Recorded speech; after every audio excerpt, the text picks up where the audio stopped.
أعوذ بالله من الشيطان الرجيم بسم الله الرحمن الرحيم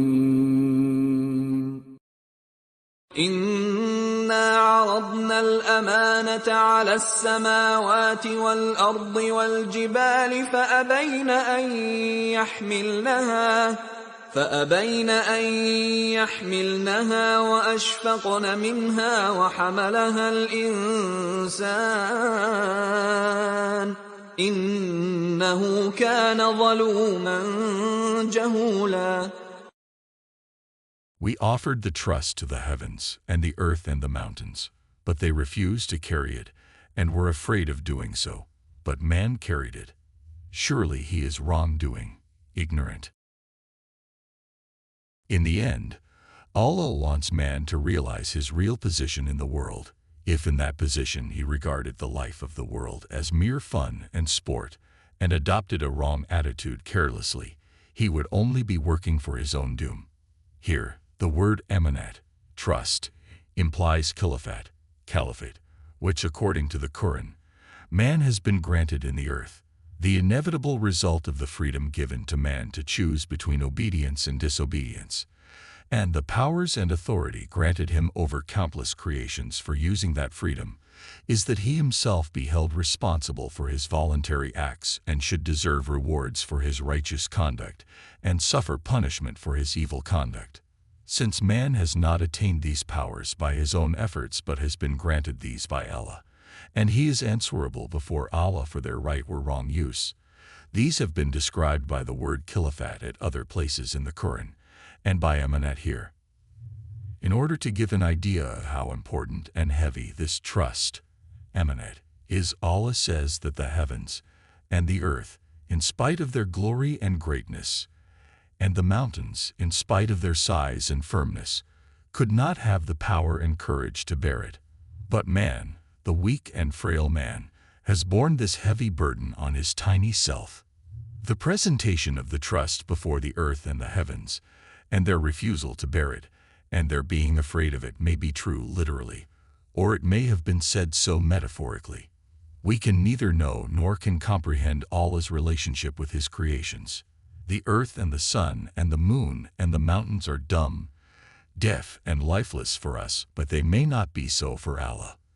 Allah can speak to each of his creations, and it can respond to him, though its nature is incomprehensible for us. Therefore, it is just possible that Allah, in fact, might have presented this heavy trust before them, and they might have shuddered to see it, and they might have made this submission before their Master and Creator.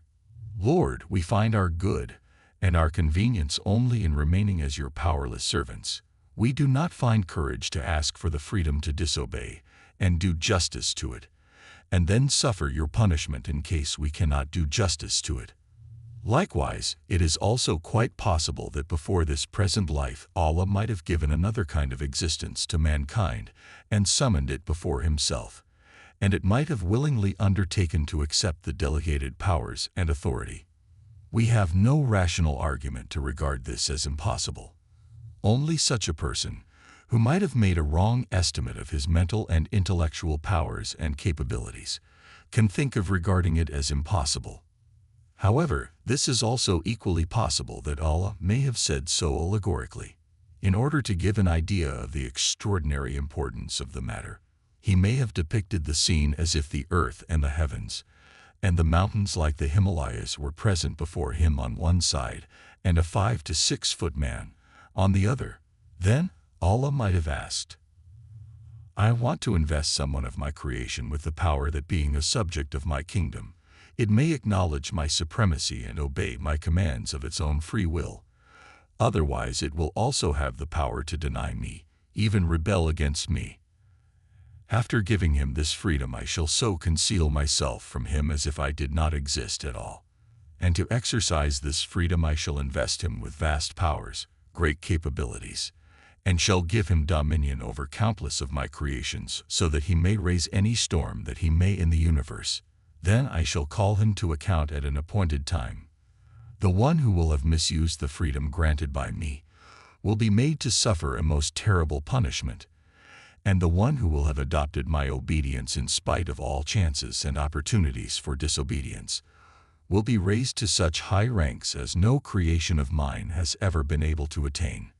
Now tell, which of you is ready to undergo this test?" Hearing this discourse, a hush might have prevailed for a while all through the universe. Then one huge creation after the other might have bowed down and submitted that it should be excused from the severe test. Then, at last, this frail creation might have risen and submitted. "Oh, my Lord, I am ready to undergo this test. I shall brave all the dangers inherent in the freedom and independence, only in the hope that I shall be blessed with the highest office in your kingdom if I pass the tests." By imagining this scene through his heart's eye, only can man judge exactly what delicate position he holds in the universe. Allah in this verse has called the person unjust and ignorant, who lives a carefree life in the place of test, and has no feeling at all of how great a responsibility he is shouldering, and what consequences he will encounter of the right or wrong decisions that he makes in choosing and adopting an attitude for himself in the life of the world. He is ignorant because the fool holds himself as responsible to no one. He is unjust because he is himself preparing for his doom, and is also preparing the doom of many others along with him. The verse and its commentary highlight the profound responsibility that humanity bears in the cosmic order, as depicted in the Quran. The trust, or emanat, signifies the moral and spiritual agency granted to humankind by Allah, a responsibility so immense that even the heavens, earth, and mountains, despite their vastness and grandeur, could not bear it. Yet, humankind, with all its frailty, accepted this burden, embodying both the potential for great moral achievement and the risk of profound failure. This perspective underscores the unique position of humans as moral agents, endowed with free will to choose between obedience and rebellion, right and wrong, a test that determines their ultimate fate. The verse serves as a reminder of the grave consequences of neglecting this responsibility, urging a reflective and conscious approach to life, aware of the cosmic significance of our choices and actions.